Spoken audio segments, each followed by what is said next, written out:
ಈ ಮೊದಲಿದ ಗಾಡಿ ಹೆಂಗ್ ಚಾಲೂ ಮಾಡೋದು ಅಂತ ಹೇಳಿ ನೋಡೋದಿತ್ತರ ಇಲ್ಲಿ ಕೆಳಗ್ ಒಂದು ಕಾಕ್ ನೋಡಾತಿರಿ ನೀವು. ಅದೇನ್ ಕಾಕ್ ಅದಲ್ಲ ಅದ್ ಮ್ಯಾಗ್ ಇರ್ತದ. ಅದನ್ನ ನೀವು ಕ್ಯಾ ಮಾಡ್ರೆ ಫ್ಯೂಲ್ ಏನೈತಿ ಟ್ಯಾಂಕ್ ಇಂದ ಡೈರೆಕ್ಟ್ ಆಗಿ ಗಾಡಿಗೆ ಹೋಗ್ತದೆ ಎಂಜಿನಿಗೆ. ಸೊ ಟ್ಯಾಂಕ್ ಎಷ್ಟ್ ಕೆಪಾಸಿಟಿ ಇದೆ ಅಂತ ಏನ್ರ ನಿಮಗೆ ಡೌಟ್ ಇತ್ತರ 5 ಲೀಟರ್ ಟ್ಯಾಂಕ್ ಕೆಪಾಸಿಟಿ ಐತಿ. ಅಲ್ಲಿಂದ ಡೈರೆಕ್ಟ್ ಫ್ಯೂಲ್ ಹೋಗ್ತದ.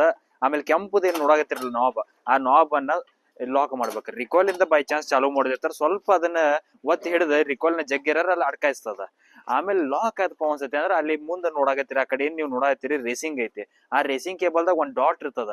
ಆ ಡಾಟ್ ಗಿಂತ ಸ್ವಲ್ಪ ನೀವು ಮುಂದ್ ತಗೊಂಡ್ರ ಅಂದ್ರೆ ಸ್ವಲ್ಪ ಹೈ ರೇಸ್ ಕೊಟ್ರಿ ಅಂದ್ರ ಆಮೇಲೆ ಸ್ವಲ್ಪ ಫ್ಯೂಲ್ ಚಾಲು ಸಪ್ಲೈ ಜೋರ್ ಆಗ್ತದ. ಅದ್ರ ನಂತರ ಆಮೇಲೆ ನೀವು ಅಲ್ಲಿ ಸ್ಟಾರ್ಟರ್ ಬಟನ್ ಅದ ಗಾಡಿಗೆ.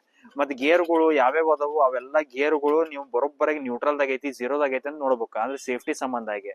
ಅದಾದ ನಂತರ ಚಾವಿ ಏನ್ ನೋಡಾತ್ರಿ, ಆ ಚಾವಿ ನೀವು ಇಗ್ನಿಷನ್ ಆನ್ ಆಗ್ತದ. ಸೊ ಇಗ್ನಿಷನ್ ಆನ್ ಆದ ನಂತರ ಈ ರೀತಿ ಗಾಡಿ ಚಾಲು ಮಾಡ್ಕೋಬಹುದು ನೀವು ಅದನ್ನ. ಆಮೇಲೆ ನಿಮಗೆ ಯಾವ್ದು ಬೇಕು ಆ ರೀತಿ. ಈಗ ನೋಡ್ರಿ ನೀವು ರಿವರ್ಸ್ ಗೇರ್ ನೋಡಾತೀರಿ, ರಿವರ್ಸ್ ಹಾಕಿ ಗಾಡಿ ಕ್ಲಚ್ ಒತ್ತಿರ ಗಾಡಿ ಸೀದಾ ಹಿಂದ್ ಬರ್ತದ.